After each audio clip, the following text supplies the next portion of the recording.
what the politicians are saying, all right?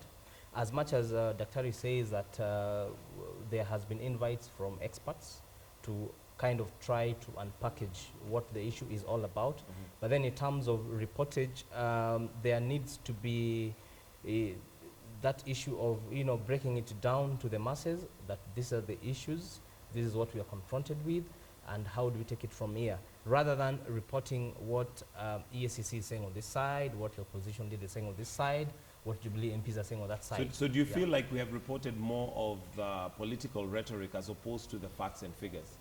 Yeah, 50% it has been on that rhetoric. Yeah. Mondakilemi, do you agree it's been 50%? I'm in complete agreement with the magistrate. Yeah. I think it's true that the issue needs to be depoliticized. I need to hear less from Raila and more from economists who are experts in the area, especially with the new developments about issues regarding the numbers not matching up. I'm not really sure a politician is well versed in that topic to tell me what's going on. When it comes to the general coverage, most people just know money is missing. If you ask them the details, they don't know the details. So I think we do need to do a better job at explaining the details to the people, and also separating the Eurobond from the general economy, because a lot of people are linking the Eurobond to the state of the economy, and the statistics show that the economy is actually, well, might be doing better, could be doing better, but it's positive, and the sound economic pillars are there. Also, issues of linking it with debt. Our country has a 46% debt ratio, which is not, it could be better, but it's not as bad as other European countries that have about 90% debt ratio, or some countries, developed countries, that have 100%. Okay, so what would you have would have been done differently as opposed to what has been done so far in regards to now having the public have a better and a clearer picture of what just the Eurobond is all about? Reporting just the facts, and hearing from experts in the field alone, not what this politician thinks about this topic, and not what this means for the wider economy. Let's just talk about the Eurobond as itself, see where it's going, what we know, and work with the numbers. A lot of issues are being reported based on suspicions and based on innuendos. So it's good we just report on what the numbers are telling us and give some trust to government to report on that as well. Report on that as well. Daktari, do you agree that, well, the gentlemen here feel that we've not done a very good job so far of letting the public know? And let me also now put in and say, sometimes our reportage is very targeted towards what I'd call the urban, as opposed to the rural. Have we broken it down to that mama in the field, or Ushago, knowing that this Eurobond is actually going to affect my children in a certain way? That's a fair question. I'd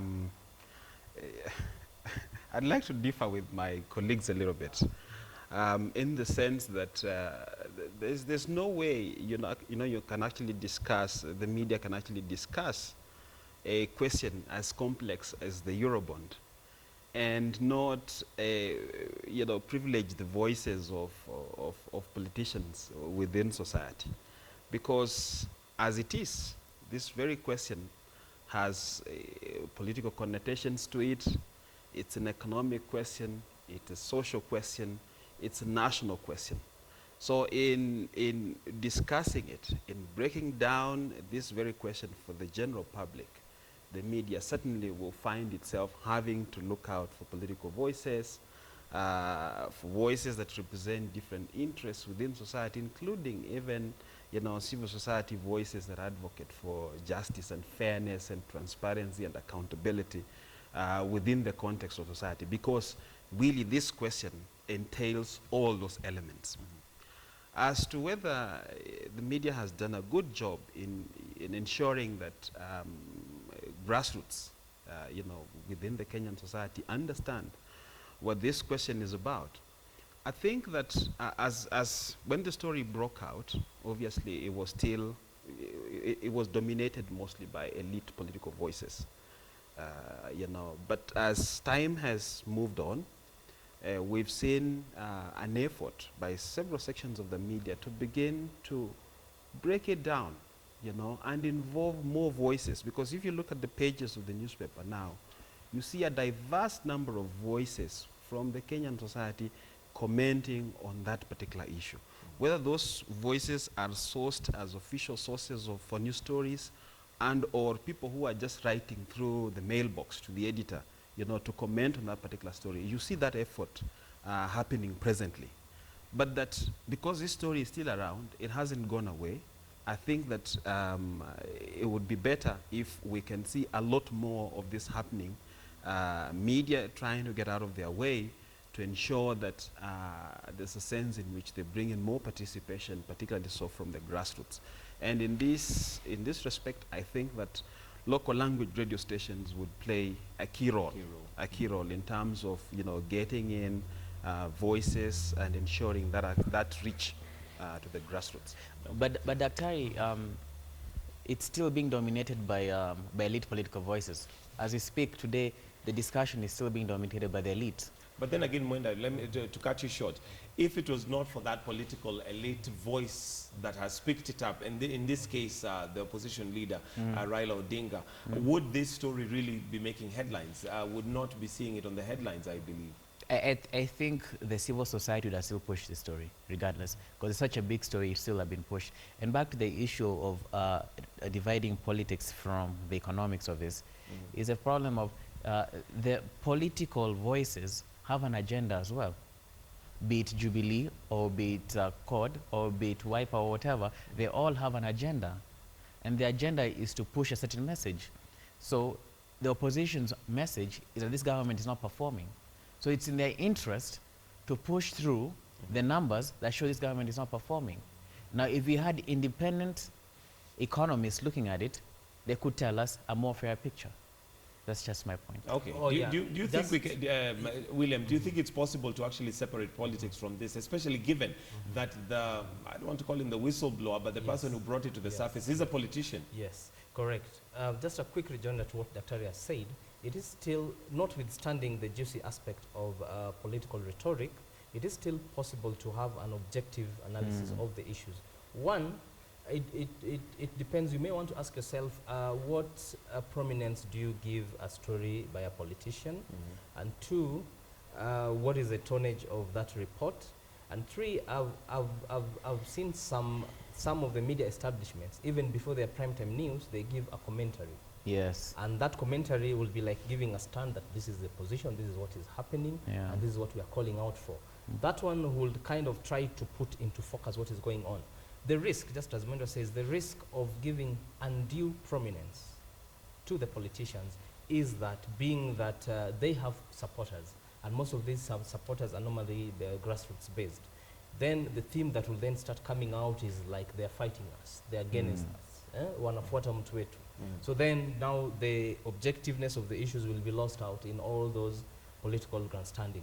True, a politician could be a whistleblower, but now the responsibility is with the media. What prominence do you give this story?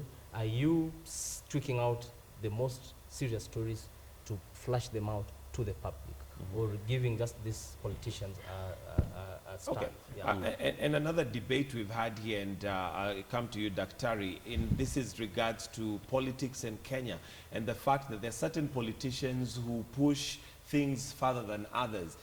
For instance, if this particular story was picked up by a different politician, it wasn't Raila Odinga who was pushing it, would it even have the prominence that it has? Yeah, that's a very interesting question.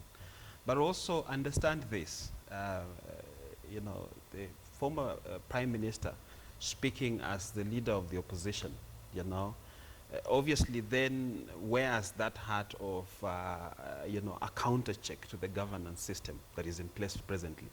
So he comes in to critique, but also to say that this is a problem. This is a matter that is happening right now that needs public attention. That we shouldn't lose. He plays the role of the opposition from outside of parliament and other established institutions that might be there. So for him to push that agenda, I think that there is no problem with that. And we should view that as a positive thing. But also, just what you've mentioned, I think that former Prime Minister Raila Odinga occupies, I think, a very interesting and special place in Kenya's politics. So every other emerging political issue. And the Eurobond, believe you me, is actually a political issue. Because the key fundamental decisions that informed that particular process were actually political. They were actually governance questions. So every other political question that comes up, emerging question that comes up, somehow you will always find that he's very quick to come in to set the agenda, which I think is not a wrong thing. There could be other people within the Kenyan society who have that capacity to do the same, but they don't do it. So he does it. I think that there's no problem with that.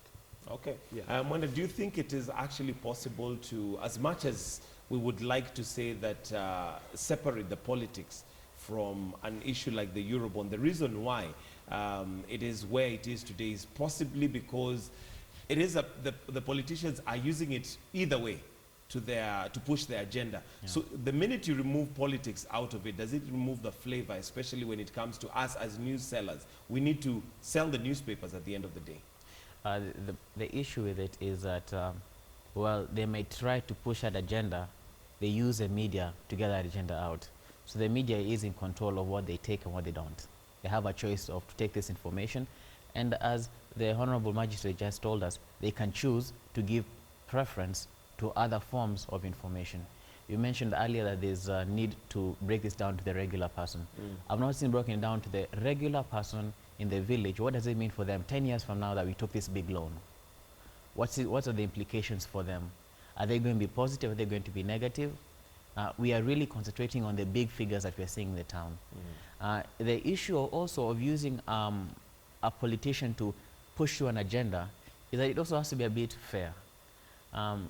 Don't forget that the Honorable former Prime Minister was requested to go, was given a chance to go and talk to the CS about this issue. He didn't go. He's been told to go to the anti-corruption offices. He says he's not gotten the summons. So we also need to be fair about questioning his motives, because he needs to also be challenged more about those issues as well. Because that's also fair, because since he is by far the person who is pushing this, be it for the benefit of the country, for more transparency, he also has to explain why he's not ready to go and listen to explanations being given. Although I think he did mention why, and he said, for instance, going to see the CS, he said it's a public question. So answer it in public. I don't necessarily have to come to your office. Give me a published answer, because it is to the benefit of the public. I think he dropped the ball there. I think there was, he was on a roll, and that particular issue by snobbing going to see the CS, who offered, because he said he wanted to see the numbers. William, do you think he should have been challenged on that? Because I mean, from what he says, his statement was, the reason why I'm not going to see the CS is because I'm not asking this question on an individual. So if you answer me individually, it doesn't help the public. Well, you need to make a distinction, because the argument that he made those inquiries under the article that provides for access to information, that response was given by his lawyers in a response. But then at a political function, you remember the words of the Prime Minister, for you to see out the politicalness of the issue when he said, how would a minister summon a Prime Minister? You know that? Yeah. Like, how would he want me to How go dare through, he? yes, a secretary's work? Yeah. So then you'll still see the political cheekiness in it. Right. Yeah. Okay. Maybe as we close on that, Daktari, Well, do you feel that there was a political cheekiness there, or was he still valid not to go? Or should we have questioned him? Because really our subject today is looking at how we have reported this. But I think the key matter there was that the minister and the government, therefore, needed to make information available. You know, information available to the public. Which they have released. You know, access to information as stipulated in the Constitution. And there are various mechanisms through which the government can actually make that kind of information available. So they just need to make that information available. Not to say that a particular individual needs to go to a particular individual's office so that then that information can be released to them. Just make it available. The rest is actually just, you know. If you go to the Treasury website right now, you can access all that information. It's been released. Yes, They've released it. That's what I is think required. that is what it is, not anything else. The Okay. rest are just details. All right, let's move on to another story that's made headlines, and it's even in the headlines today. And this is to do with the Mandera mass graves. And let me start with you, with Mwenda Kilemi, in terms of how we've done this reportage. Now, as per yesterday, there was no more bodies found. But given the twist and the turn that this story has taken so far, there is the agenda of extrajudicial killing. Have we been fair in informing the public the situation on the ground, or does it sound like we're tending to go towards extrajudicial killing, despite the fact that we have no evidence to that effect? I think the reporting was based on the information that they had at the time, which is good reporting. So at the time they had this information, and going by past incidences, they assumed this would be the case. The media did a very good job of covering the fact that no more bodies were found in the other mass graves that were dug up, and the fact that other leaders were there. So it wasn't just a move by the police. Other leaders were there to see it. The issue of jumping on whether it's extrajudicial killings is bigger than the media. I think it's more of a public issue. We have a tendency of always assuming the worst from our government, maybe based on past injustices that have happened in the police or the security sector. It would be good if we could be more open to maybe that there is nothing that went wrong there.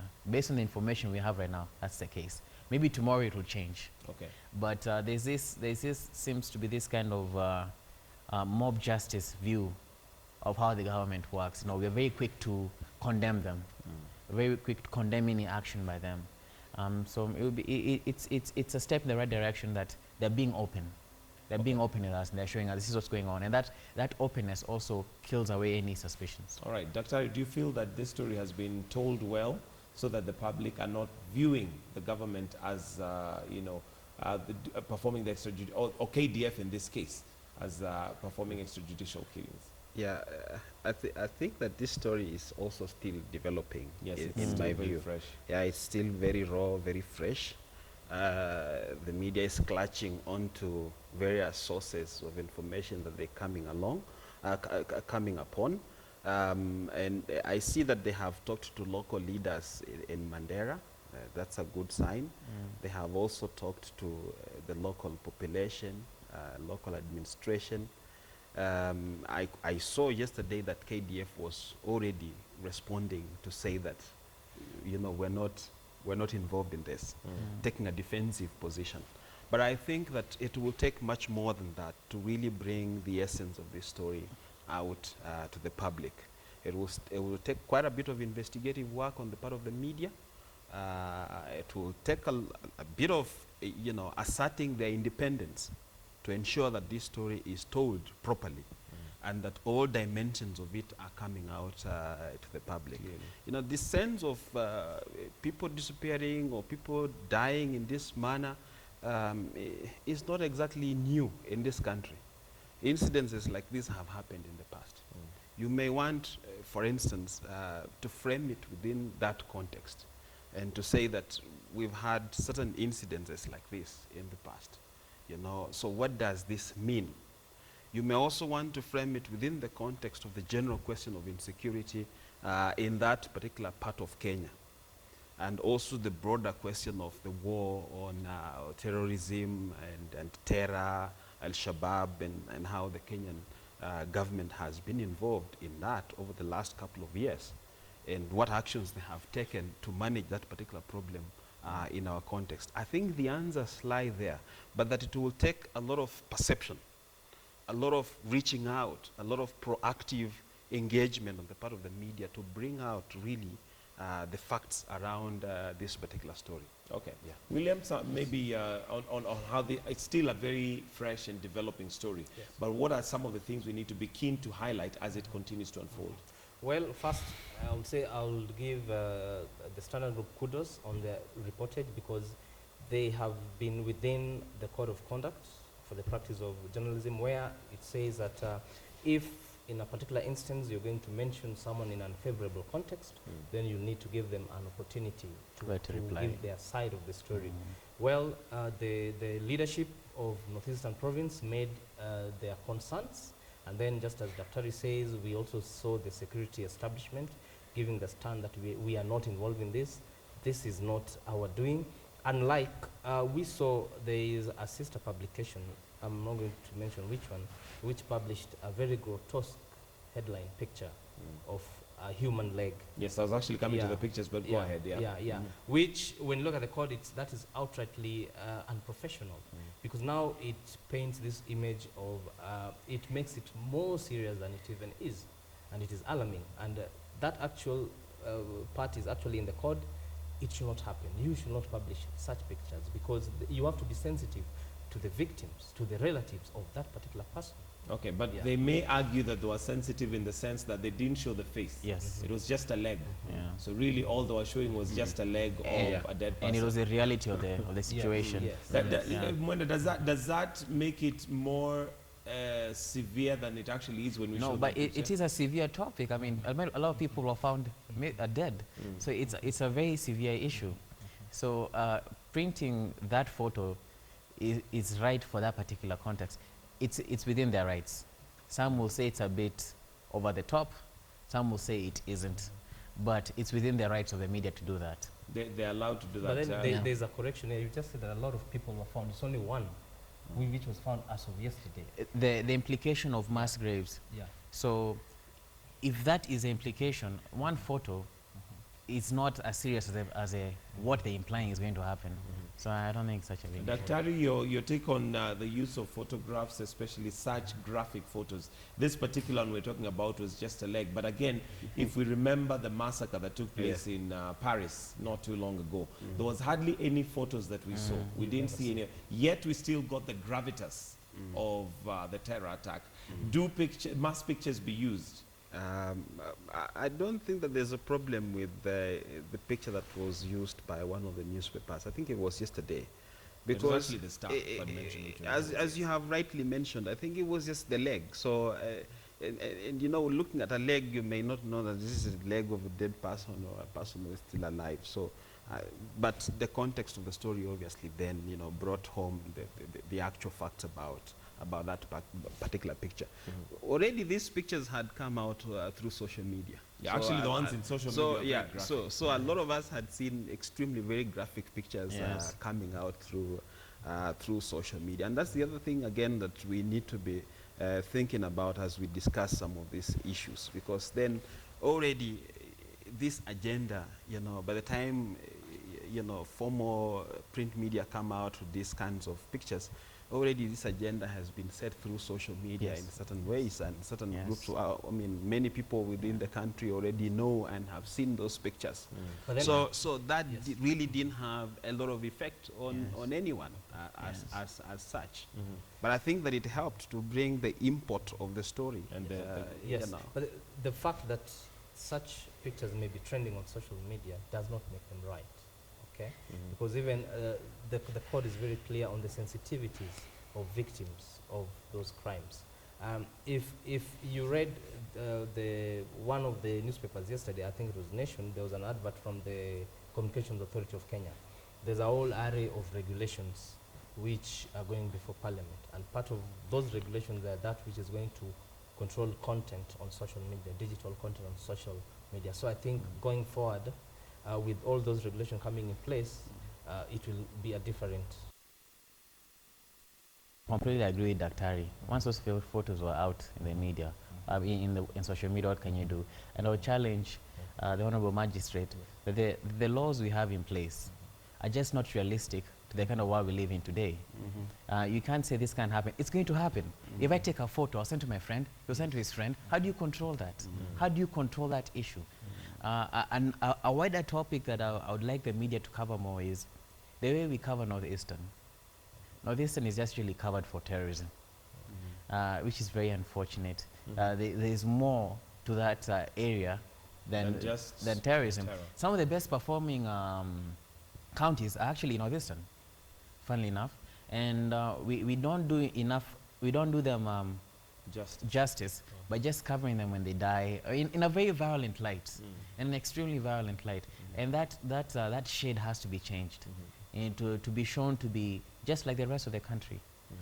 We accuse the government of not putting them to be part of the country, yet even as a media we don't do that. We don't do that. Daktari, might it be, from a lecturer's perspective, an issue of cost? Because again, if you look at the journalists that we are training, they are immediately going to look for a job. They'll obviously look for a newsroom which they can earn some money. Most of the stories are probably happening, that the stories that sell, let me put it that way, are happening within the urban setup. Would it be an issue of cost of maybe having journalists now posted to certain areas to just look for those positive stories? Yeah, certainly that's a big determining factor. The question of the financial implications of covering that particular part of the country in the same way that for instance urban areas like Nairobi and Mombasa would be covered.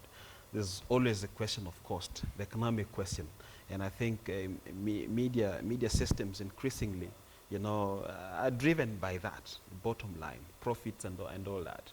If you're going to invest in covering in northeastern, the northern part of this country, that region of Mandera, Moyale, what exactly are you getting back? I think bottom line questions come into play. And then also, just generally right now, we can't ignore the fact that even journalists themselves, fear to operate in a region that is known, for insecurity and those kinds of things. I saw that recently, a couple of our students who had gone on internship, who are interning at a particular media house, apparently were sent out on an assignment to Mandera.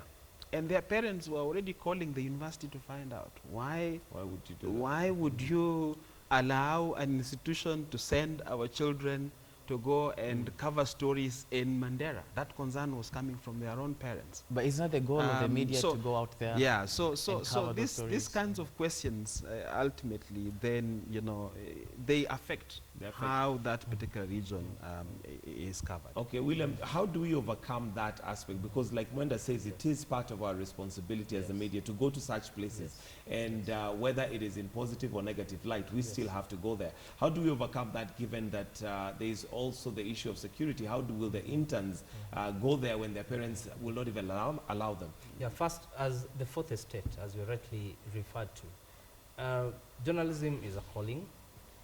And being that it's a calling, there are those instances where if someone legitimately has the passion, because it's all about public interest, getting the story out there and bringing it to the limelight. So if someone has that passion and has that interest, I think issues of security, though legitimate, very legitimate, I think when you look at it, it takes more than sacrifice. That's why individuals will at times have to go beyond the call of duty. And a very good example, if you remember our own Mohammed Amin, all right, who went, he was a photojournalist. He went beyond the call of duty to get all the stories, even when he went to Ethiopia during the famine, and he was able to highlight, and that brought in the world to come in. Issues of security, I think, can be dealt with. Stories, there are a number of innovative ways where stories can be got. I think we are moving into digital platforms. You can even have, why can't we even train more of individuals who come from there? You remember the issue about the teachers, Mandera, when the teachers, over 1,000 teachers, demanded that they have to be transferred. So I think TSC realized now they needed to change tact, because without proper security arrangements in place, you could not force them to go back. So they changed tact, and according to the last recruitment, they recruited more who Locals. actually come from there. Yes. But The only way we can change the narrative of that area being a place where you have to avoid, where it's insecure and people are leaving, they're not going, is by reporting on those people who are actually staying there. Because life does happen there. It's not like it's just death every day. Life is taking place, there is development, and we need to report on those issues, and that's the only way we can attract people to go there. Yes, things are bad, you report that, but you report the positive as well. Okay. Yeah. Dr. Just to sort of like add and say this, and this is also to just pose a question to Kenyan media institutions. What are they doing, for instance, to ensure the safety of their own staff, journalists and others who may want to do work in that particular part of the country? You know, I know, for instance, that international media systems like CNN and whatever, when they send out the journalists, particularly so in areas that they know might pose a certain danger to the lives of those individuals, they already take measures and they even invest really in ensuring the safety of their journalists. You know, they will start by training, giving them basic training on how they can protect themselves, how they can use protective gear, you know, and those kinds of things. Are Kenyan media institutions able to do that? Are they investing in that kind of, you know, an approach?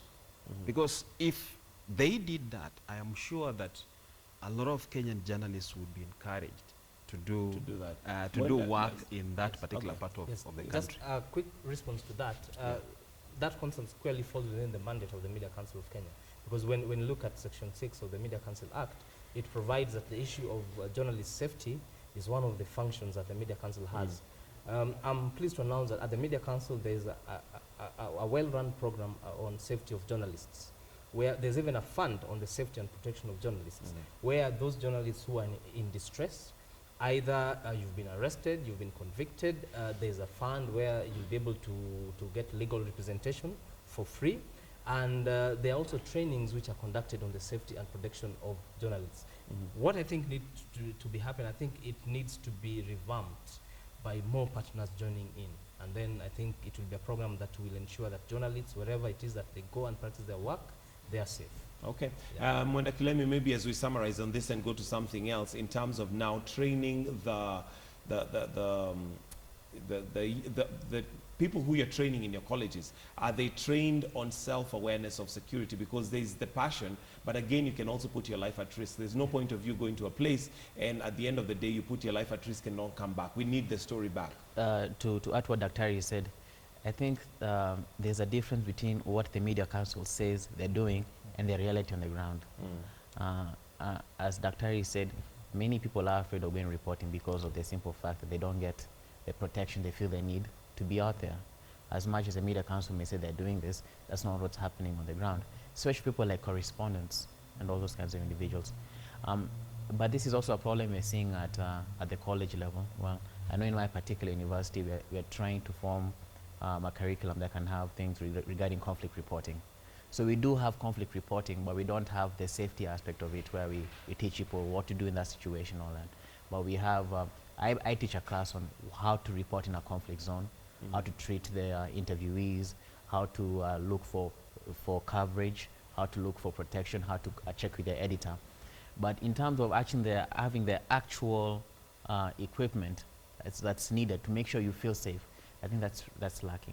Okay. Yeah. Let's move on to something else and let's look at social media. And social media is obviously a growing trend of reporting and getting news out there. And sometimes we're actually forced to be playing catch up as members of media, because a story can come out and it can be in seconds all over the world. And first of all, let me come to you, William, in terms of how we can ensure that we capture this news and also not twist it, but make it accurate. Because with social media, the risk sometimes is that it can go overboard one way, Yes. depending on what the story is. Yes.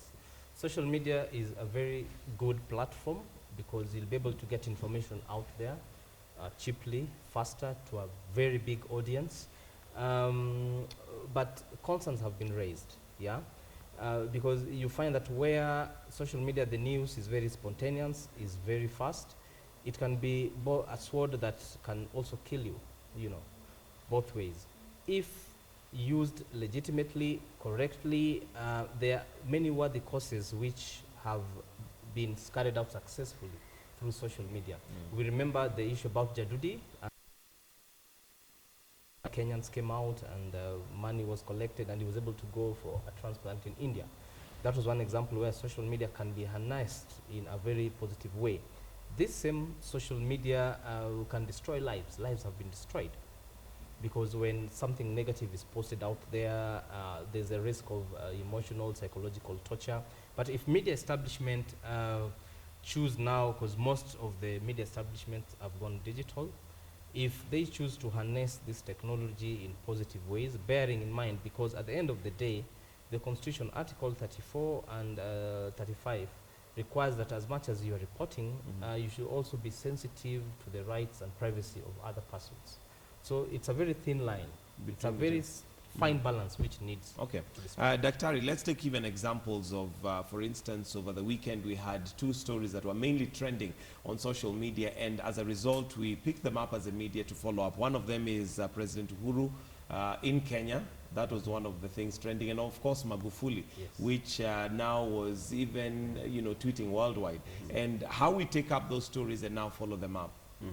Yeah, it's very interesting. I think that social media, the social media phenomenon has really changed how traditional mass media platforms are operating. If anything, in my view, social media has energized traditional mass media. In this sense, when stories break on social media, and a lot of people are following and a lot of people are talking, you see first in all that is happening on social media, you see the diversity of voices. And this has always been a traditional challenge for established mass media platforms like the newspaper, the radio, and whatever. Just harnessing those so many voices to come together and talk about a particular issue, I think has been prohibitive because of the traditional challenges that we know about, access and all that. But social media provides a space where people then begin to express themselves very freely, extremely independently, and to talk about issues that are emerging, including, for instance, the 2 stories that you have pointed to. And in essence, and by doing that, they sort of like pressure put pressure on traditional media spaces like the newspapers to begin to attend to those emerging issues, even if they were going to ignore them. Because we know that in our setup, in our context, we still have problems about media independence.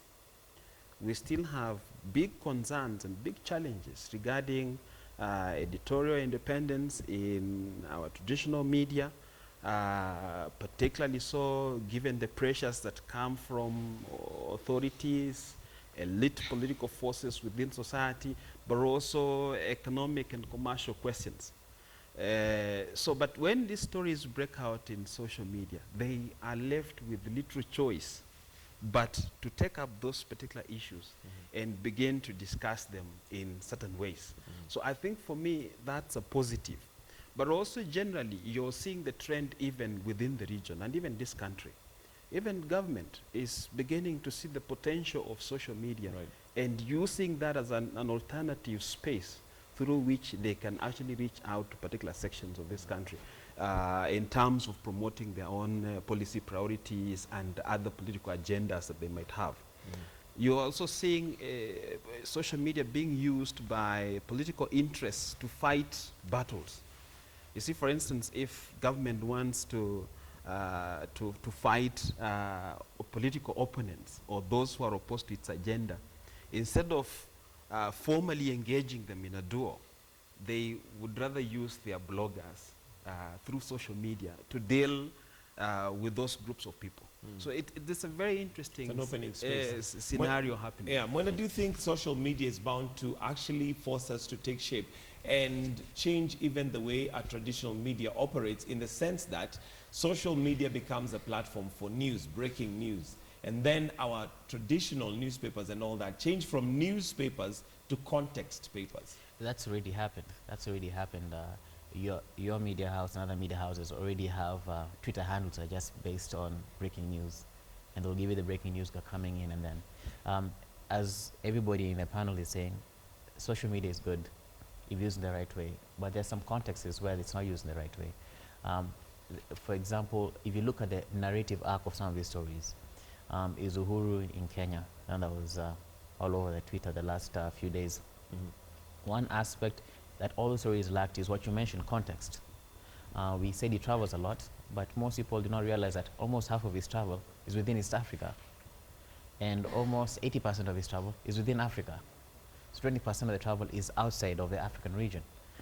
Issues such as those, social media cannot comprehend as well as a traditional media house would.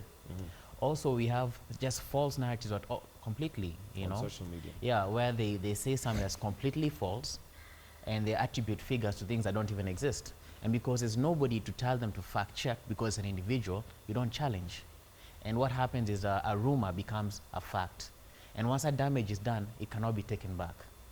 So we need to be a bit careful about who we collect information from. Also, there's the issue of the reality of social media, people like Kenyans on Twitter, and the majority of Kenyans, let's not forget, the majority of Kenyans don't even have access to the internet. Right. So as much as social media is making noise, how much change can they actually implement?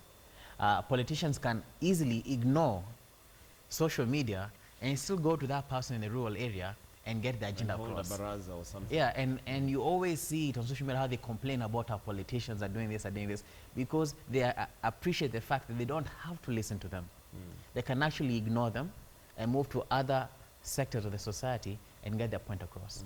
Okay, William, in terms of, let's just take one particular story, and this would be Uhuru trips. And one of the things that was coming out in social media, and I think the traditional media picked that up, and I just want to weigh how fair that is comparing Uhuru Kenyatta's trips so far to being 43 and those of Kibaki to being 33.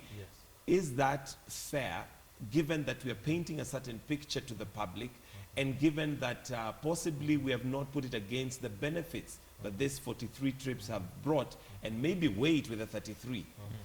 Well, on the surface, it was a legitimate concern, because it's an issue which had come out. So making a quick comparison of maybe a quarter of President Kibaki's term or his entire term to President Uhuru's term, the number of trips which had been taken so far. Well, those circumstances are not the same, because you remember His Excellency, the former President Mwai Kibaki, was someone who had come out of an accident. He was indisposed most of the times. So most of his movements had to be on the advice of his doctor. And that's why you find that he was restricted. We have a young, agile president now, who is a go-getter, who is always on the move. So just as State House Communication gave out an advisory on the tangible benefits that some of those trips bring to the country, not bad. But now the issue, because this is a government which had made a stand that we are pursuing the path of being austerity measures. The concern was the number of delegations some of those trips had, because there were people, 30 people, 40 people who would be paid for tickets, business class, who would be put in hotels. That was an issue. So I think the media did right in bringing out that issue. And I think something which we have not mentioned during the climate talks, I think one issue that came out, particularly in social media, was the issue of Ngina Kenyatta, the president, sort of being on the trip. And people are legitimately looking for answers. Was it privately funded? Was it publicly funded? What was her value on that trip? A quick point to add. Also, there is no point of reference. Who's to say that Kibaki didn't travel enough? What is the point of reference to say how many trips a president needs to do? That needs to be established, because if we are going to accuse the president of traveling too much, we need to know what is he's supposed to, how much is it, how many is he supposed to do, and not base it on a previous president, because maybe he didn't travel enough. Maybe he traveled too much. We don't know. So we need to understand what maybe he was laid back. Yes. Yeah. Okay, coming to you, Daktari, and still looking at comparison, because we have this tendency, especially in social media, and you know social media has a way of taking something and giving it a humorous twist. Then we take that and almost continue with the same narrative. And let's now take the comparison between, say, for instance, John Pombe Magufuli and even Uhuru Kenyatta. Given that, again, Magufuli has been in power for, what, 3 months? We've not had time to test some of the things he's putting in place. We've not had time to tell whether it's going to have longevity. Secondly, we take what he is doing there, or let me put it this way. Social media will take and highlight that as a very good thing. Yet here in Kenya, we are saying we don't want a roadside declarations. We want a president who follows policies, who follows the constitution. Are we able to take that story and now bring it back and derail it, or rather rail it onto what it's supposed to be, as opposed to following the social media trend of just taking a joke and making it very serious? Yeah. Both the story around President Uhuru's travels and this comparison with the new Tanzanian president, I think there's a common thread that runs across those two stories. And the common thread is really about the expectations of ordinary Kenyans, the expectations about people that they have put into positions of public leadership. That is it. There's nothing else. It is just expectations. So the underlying... And the basic question is this. So how do we expect our president to behave, to do things? That's the question. That question can actually be very easily answered by the president himself, but also those other Kenyans who are in positions of public responsibility. Just chapter 6 of the Constitution and several other aspects of the Constitution speak to a lot of these questions. How are you supposed to behave? How are you supposed to use public resources? Those are the questions. Those are the underlying questions. But then, so those questions are the ones that provide context to this story that broke on social media regarding how many trips. You see, I think that was just the trigger. But the underlying issues that actually... That Kenyans want to know. Yes, that Kenyans, that made Kenyans come to that particular focal point are really these concerns about expectations. We have an ideal idea of what we think our leaders should be, as opposed to perhaps what we are saying. Okay, William, so that is a conversation that now traditional mass media platforms should be engaging in. Yes. Okay. Yes. Also, let's not forget, I was talking to one of the editors of the Standard, and he told me that every president gets about 100 days of honeymoon period from the public and from the media. So Magufuli is going through his 100 days.